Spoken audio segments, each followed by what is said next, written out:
Salut și bine v-am găsit la un nou video.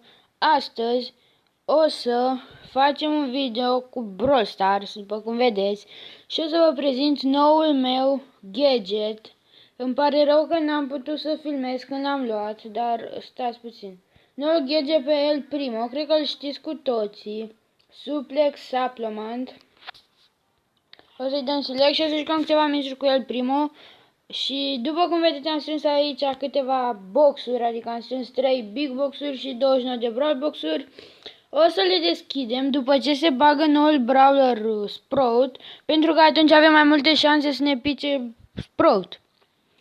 Ok, și înainte să-i dăm drumul la clip, vreau să vă spun despre, adică în fine am postat pe canal astăzi, un clip cu Free Fire și puteți să aruncați un ochi și acolo și să lăsați un like dacă v-a plăcut.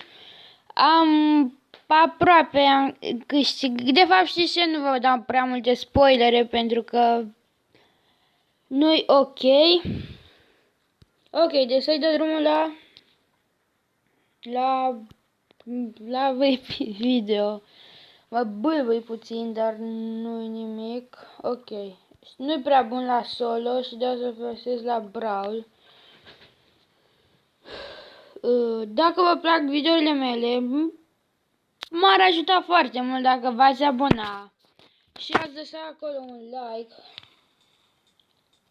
Pentru că mă ajută foarte mult să văd că oamenii chiar se uită la clipurile mele și le plac clipurile mele. Aici luăm un gol de la Lolito. Acest nume mi-amintește de Lolita, concurenta de la Umor, nu știu dacă o știți.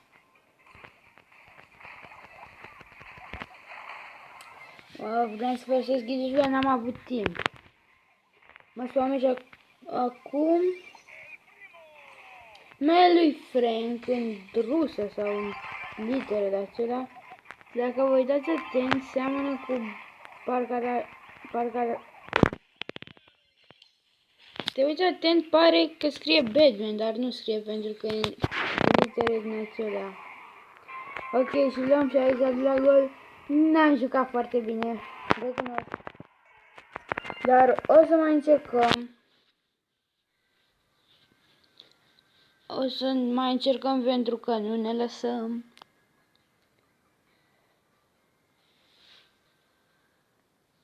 Perfect.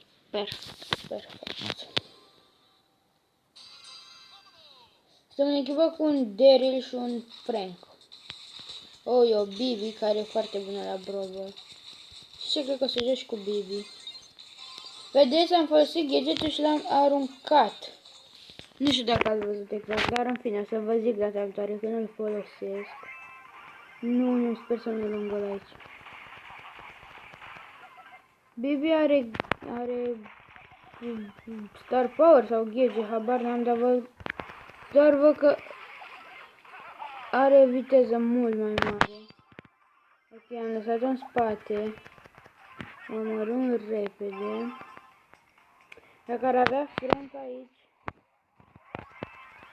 Vreau să spar zidul, dar nu s-a spart. Da, ok, l-a spart Frank. Wow, cât de puțină viață mai aveau și Roza și Bibi. Dacă ați văzut acolo. Încercăm să nu ne luăm gol aici. Ok, o să folosesc. Când vreau și să folosesc exact atunci sunt rip. Și super enervant. Văd că ăștia se bat aici, o să sar pe minge. Am făcut săritura asta perfectă. Și, dacă mai apucam să sar odată, cred că aș fi omorât pe a doi. Deci nu cred, Roza a făcut un buș exact pe linia porții. Oh, e o strategie bună. Dacă și avea și eu gadget pe Roza, gadgetul acela cred că aș folosi eu. Și-a dat el primul gadgetul pe mine. Perfect. Am ăsta. Sper că nu e nimeni în buș. Deci nu cred, era acolo să stătea la pândă. Frate, cât de OP chestia aia. nu mi se părea un gadget OP, pentru că nu știam să-l folosesc. Ne-am luat și gol aici. Dar dacă îl pui așa pe linia porții, vrei să te duci pe poartă și nu vezi pe nimeni, adică dai shoot-ul ăla. Și iese cineva din buș, te aștept să fie gol. Wow, mingea se oprește pe linie aici, nu. Păcat. Te aștept să fie gol. Derry l-a salvat la limită. Așa, te aștept să fie gol și vezi că vine cineva. Exact așa s-a întâmplat și la mine. Să sărim aici. Măcar am terminat meciul în aer. Văd că nu prea ne descurcăm la Brawl Ball. Cred că o să mai băgăm un meci. E foarte, foarte cald afară și îmi vine mereu să ies și să mă joc cu prietenii, dar nu pot, încă e carantina și atât de frumos. Nu. Ok. Frank a rămas acolo singur cu Crow.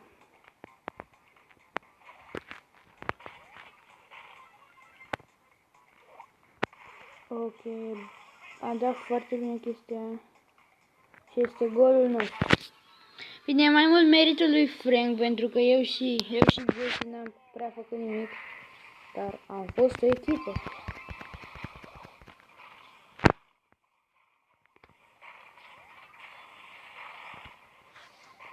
Mă spamnez și eu repede acum. Încerc să mă duc pe...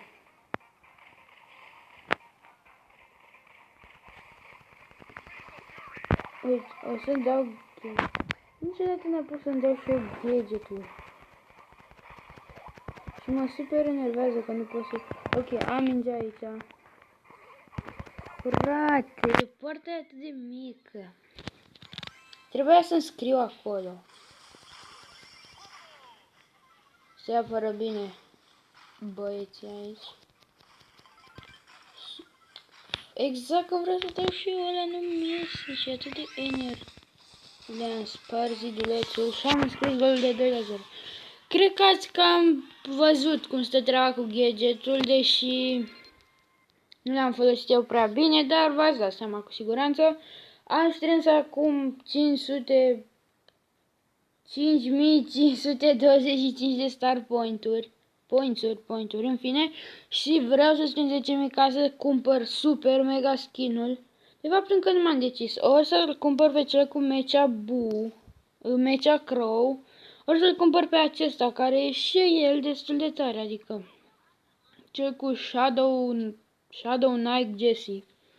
Nu știu numele. Amândouă costă 10.000, dar știți ce? Mai întâi să facem noi 10.000 de star points-uri și apoi să luăm. O să jucăm și cu Bibi. Bibi. Pentru că nu prea am trofee pe ea. Mi-a picat de mult timp și sincer am cam uitat că o am. Vreau să joc cât mai mult cu ea. Ca să fac de rank mare.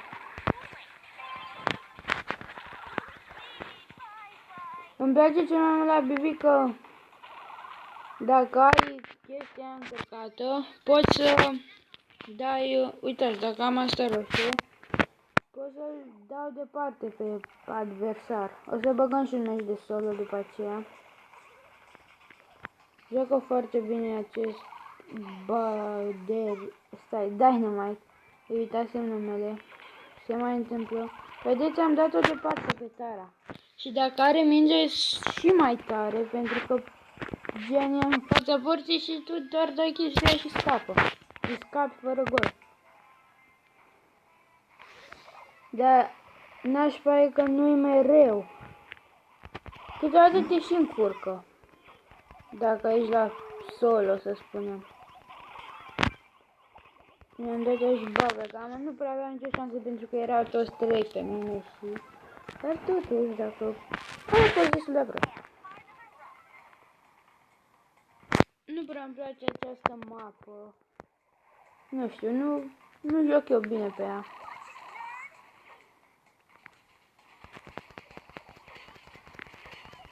O să dau aici un pen. Și-mi dau Bubblegum-ul.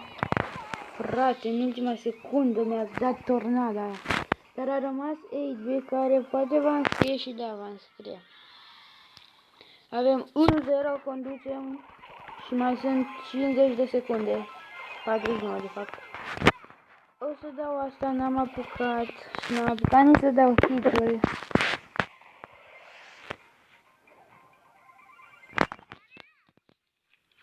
O să jucăm un meci de solo apoi, după ce îl câștigăm pe acesta. Dar încă nu s-a terminat și nu pot să știu niciodată. Chiar și meciurile de fotbal adevărat i-au întorsături ciudate, dar cele de Brawl Ball.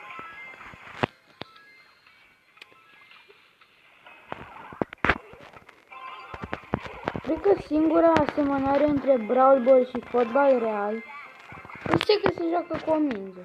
Bine, și aceea pe broza e imaginară. Atât. Se joacă cu o minge și sunt cele două părți. Ok, o să luăm acest reward de 150 de gold. Am făcut și noi 9500 de trofee și ne apropiem ușor de acest mega box de 10.000 de trofee. Perfect, o să dăm acum la solo și o să jucăm cu Sandy. Cea mai nouă legendară a mea, pe care între timp am făcut-o de Power 6 și sper să mă ajute asta. Pentru că am dat o mulțime de gold, coinuri pe ea, ca să o aduc la acest nivel. Am văzut aici 3 de astea, dar nu sunt singur, mai e o EMS. Nu. Frate, nu. Mai am foarte puțină viață. Vine botul și sper să nu vină după mine. Ok, am scăpat pentru că am văzut cu coada ochiului sau coțul telefonului că acesta s-a dus în jos. Am 3 power-up-uri, deci am de level 9 pe Jessie. E acolo o Jackie care e urmărită de robot. Și o să încerc să profit de asta. Dar acum urmărește pe mine robotul. Totuși am omorât-o. Să privim partea bună, nu? O să încerc să-l distrug eu. Fără să fiu... să se alt brawler după mine. Acolo am și mi se pare atât de nașpa. Când ești urmărit de bot și vine alt brawler după tine, uitați, acum vine AJ. N-avem ce fac. Bine, e și destul de tare să fii în locul brawlerului care te urmărește. Adică și eu fac asta des. Dar nu-mi place că de când s-a băgat update-ul, aproape la fiecare mapă de solo sunt boți. Adică e tare cu boți, dar nici chiar așa, măcar o mapă fără boți. Sau dacă nu sunt boți, sunt meteoriți din aceea. Totuși, parcă era mai mișto să fie fără. Bine, nu zic că strică mapele cu boți și meteoriți, dar să fie măcar o mapă fără.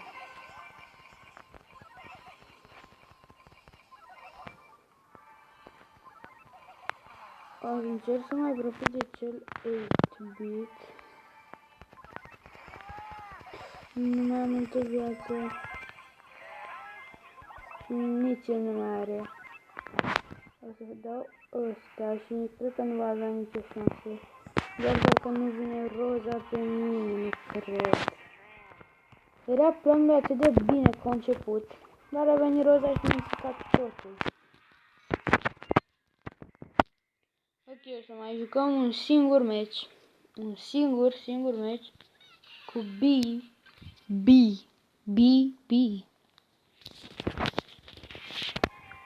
Epica noastră.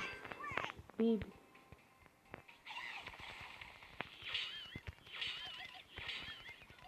Și să vă spun sincer, chiar nu mai am răbdare să deschid boxurile astea.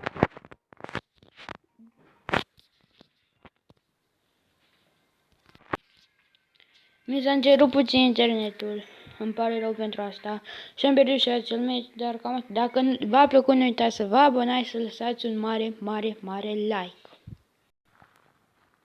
Te trinca y brinca, brincoteando tú desde